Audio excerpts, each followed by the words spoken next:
Welcome, welcome, welcome to episode 283 of the show with no name. I'm your humble host, Nick, and in today's episode, we're going to be visiting a rather large farmer pioneer cemetery out here in Odessa, Washington. And this cemetery goes by the name of the Odessa Cemetery.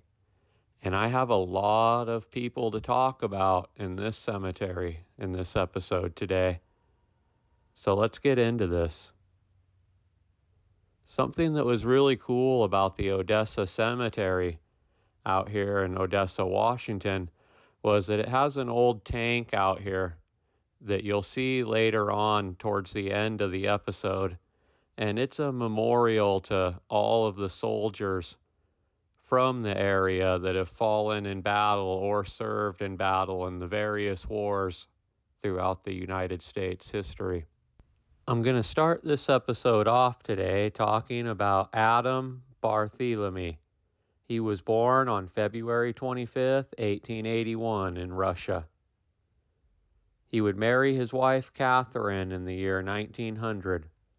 They emigrated to America, departing from Hamburg, Germany, on April 26, 1913, on a steamship. The steamship was named the SS Antonia. They arrived in New York on May 12th of that same year. Their marriage would bring 8 children.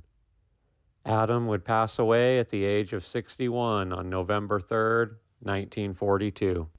Rudolph Badens was born on October 17th, 1875 in Nebraska. And he would pass away of Bright's disease after a long illness on April 12, 1912. He was just 37 years old at the time of his death, and he left behind a mourning wife and 2 children.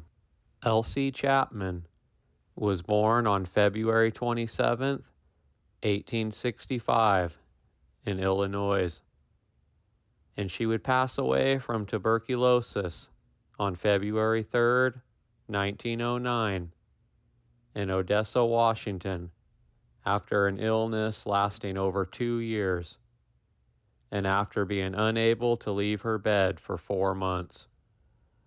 The family immigrated here from Tennessee. Her husband and 8 children are left to mourn their loss.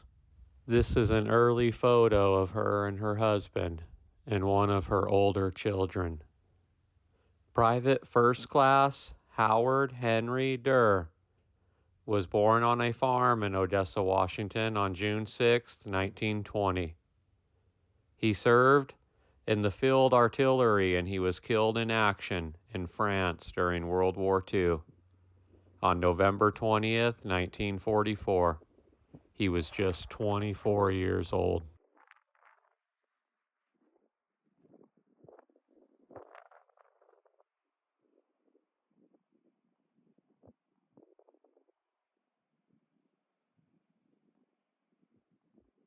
Velmer Deef was born on January 16, 1921, in Marlin, Washington. He enlisted in the Air Corps in 1942, and by 1943 he was a second lieutenant. He was shot down over Germany on March 15, 1945, while serving as a co-pilot of a B-17 bomber. He was only 24 years old at the time of his death. Carl Frederick was born in Odessa on March 30th, 1911, and he would pass away on January 25th, 1947. He was 35 years old. His cause of death was a ruptured diaphragm and a crushing injury to the chest. He was a farmer in Odessa when the war began. Entering the army, he served throughout the European theater and was wounded in combat. After leaving the army due to disabilities, he returned home to farm. while at Bluestem securing a tractor for use in farming operations. He was run over by the machine, sustaining injuries from which he died.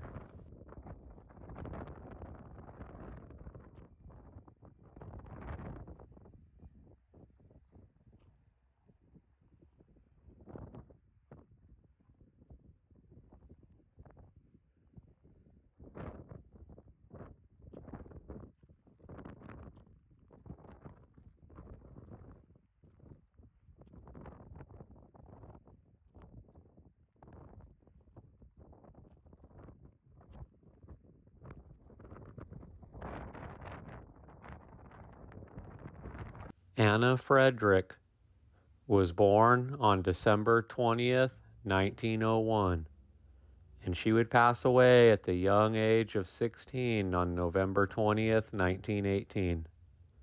Her cause of death was pneumonia in both of her lungs.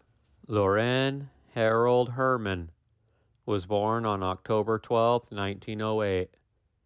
He passed away at the young age of 9 years old at his home in southwest Odessa of scarlet fever after an illness of only 3 days, and it brought a shock throughout the entire community. His sister Helen also had the fever, and while her case yielded treatment, Lauren's proved much stronger, and it would not respond to any treatments. After 2 days of intense suffering, death took the boy.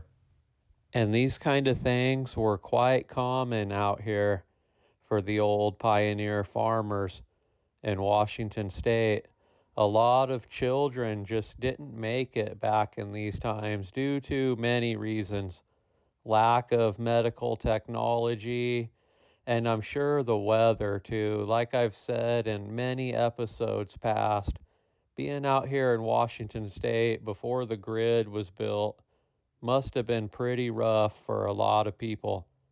Because if you don't live out here in eastern Washington, you don't realize just how hot it can be in the summers and just how dangerously cold the winters could be.